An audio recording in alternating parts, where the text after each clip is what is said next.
And you don't seem to understand. A shame you seemed an honest man. Y'all know the saying, all good things must come to an end.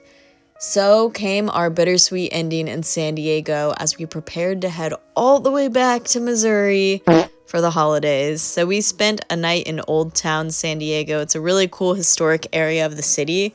We went out for a couple drinks at a Colto 477, which is a hidden bar right next to the cemetery there, and then grabbed ourselves some pizza and finished our last night in San Diego. I took the van by Pep Boys to check the brakes, make sure all was good on that front. I do have an air bubble in my master cylinder, so I need to bleed my brakes. But other than that, everything was good. I made sure to check all my fluids.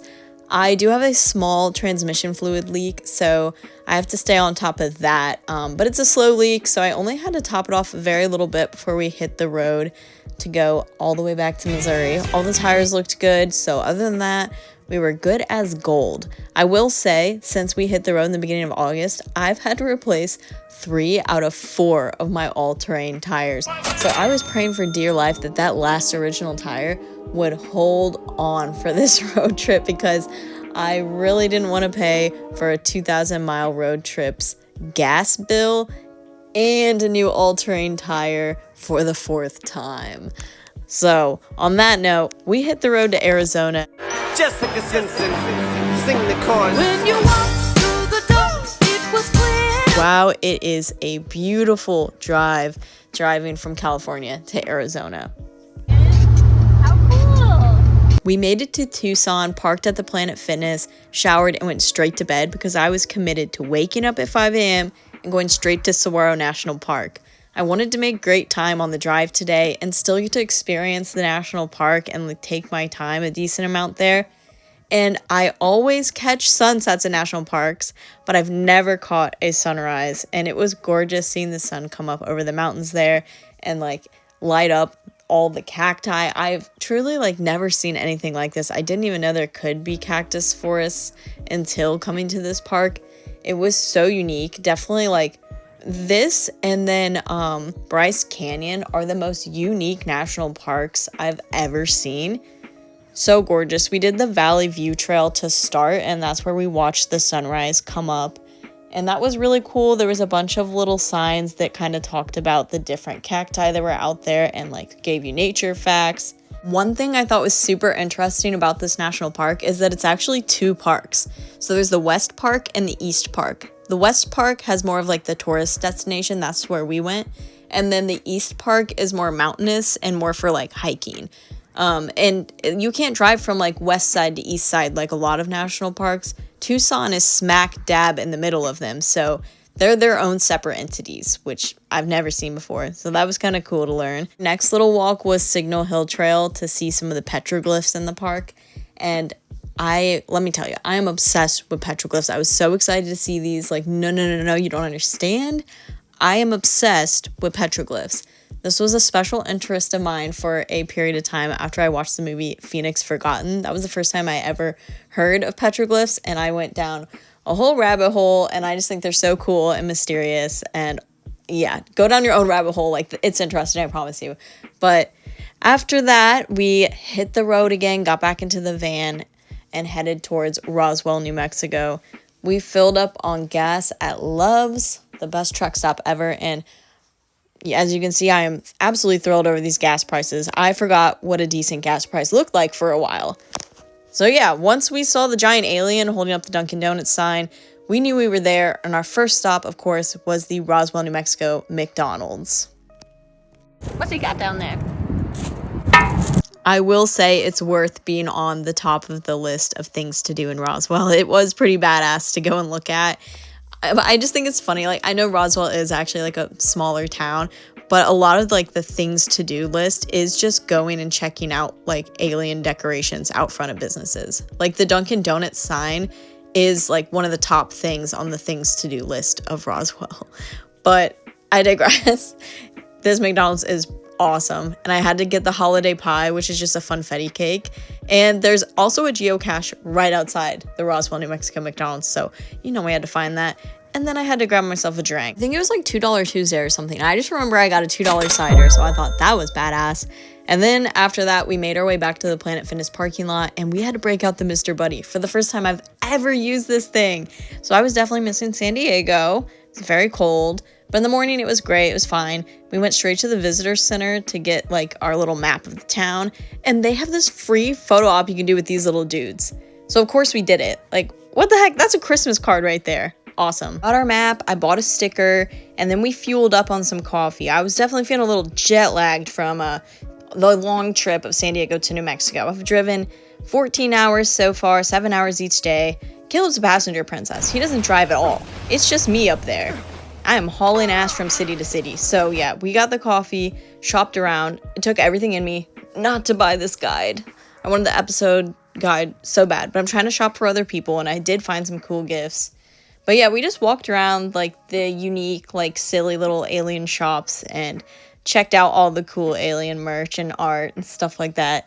It was awesome. I love a paranormal tourism spot. And now I don't care if technically the crash happened like an hour and some change away in a ranch, because Roswell is fun and silly, and it's just a good time. It's a hoot and a holler. So we went to the UFO museum, but you know, I've been there, done that. I know what's in that museum. I'm kind of an expert already. So we didn't pay for the museum. We just went to the gift shop, and I bought one of the motel keys because I collect these and hang them up in the van, the Mermaid Motel van. And you know, this is a unique stop. I had to add it to the collection. I regret not buying this mug like all the time. I think about it too much. Coulda, woulda, shoulda. Anyways, we went to this antique mall downtown, and there was some fire stuff.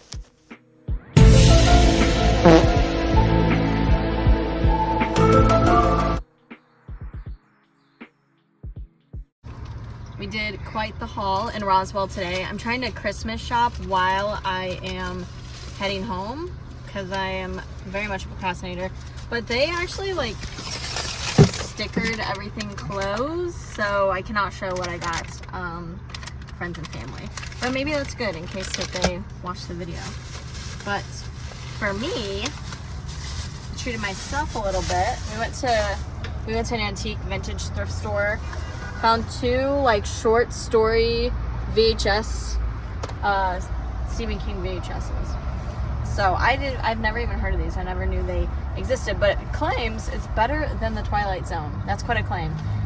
But I love the short stories by Stephen King, and I haven't seen like any of these adaptions, so I'm excited, especially about this one. It says, "We begin with a gray tabby scurrying for all its 9 lives to escape one of Cujo's canine kin."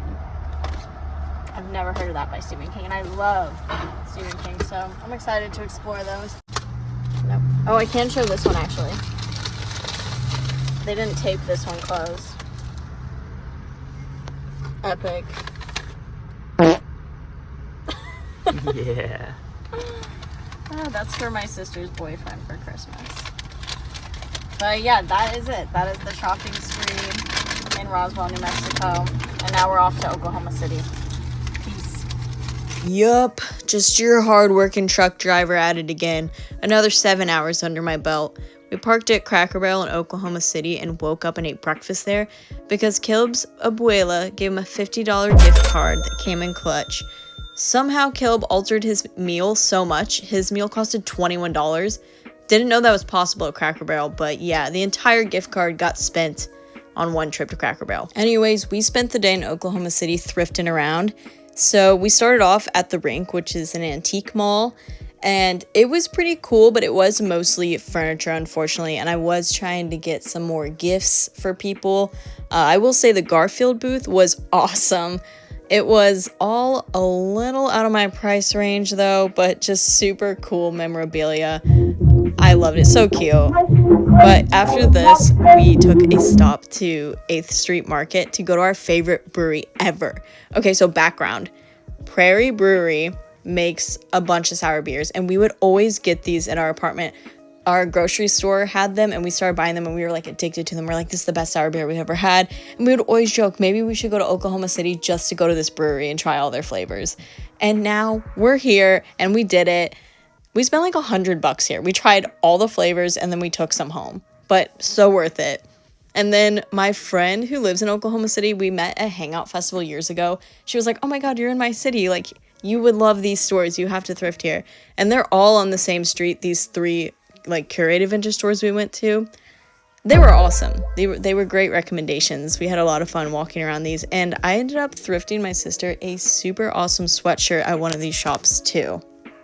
After we wrapped up at these shops, we hit the road again to finally be home. 4-day road trip complete. We pulled up at the house and it was home sweet home. Like we never left. Got to see my little dogs. This is Maisie. She's so old and frail. My old girl. Oh my God, you're smiling. And then this is my frenemy, Lulu, our other dog. She is disgusting, feral, but she's a fun time. Not gonna lie. And my parents are just so sweet. They threw us an entire welcome home party on our first night back. Just kidding. My family is just a very social family. So they were just having a party like the first full day we were back. Cheers to being back home. It was the best all I had. Alright, we're gonna try the vodka pickle. I'm in trouble. The ball is rolled.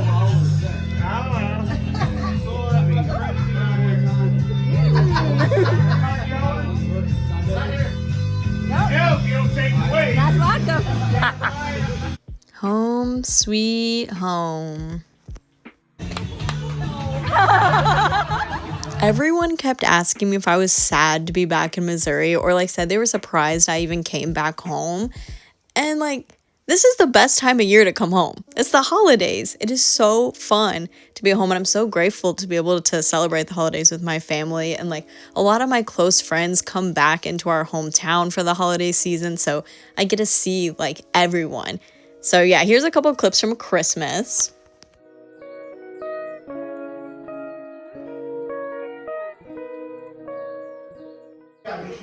Hurry time.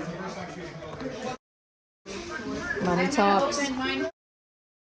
Of course, I miss San Diego, but I'm so happy to see my family and my friends again, and just have so many of my closest friends actually in the same room together again.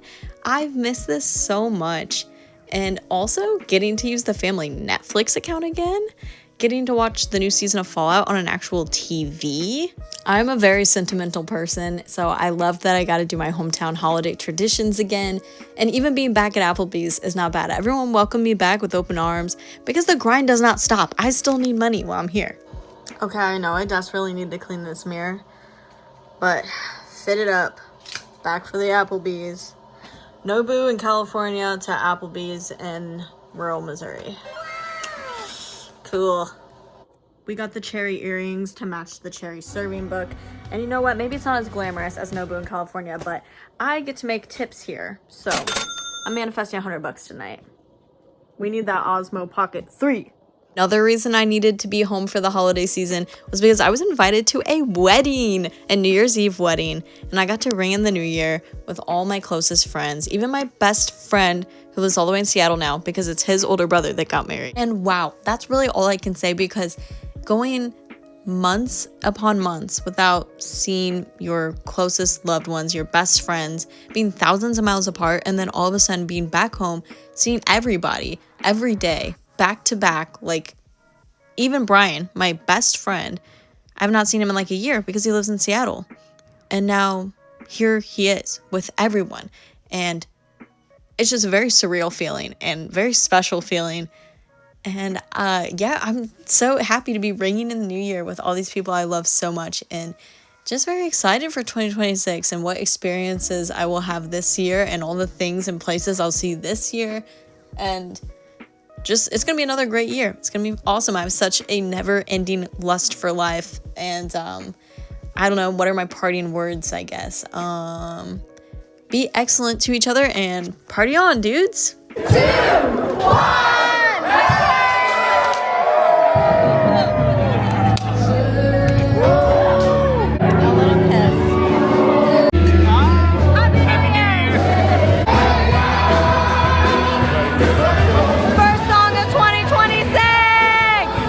basically. Oh, you're vlogging. Oh no, this is a vlog. Okay, yeah, I guess now it's a vlog. Basically, guys.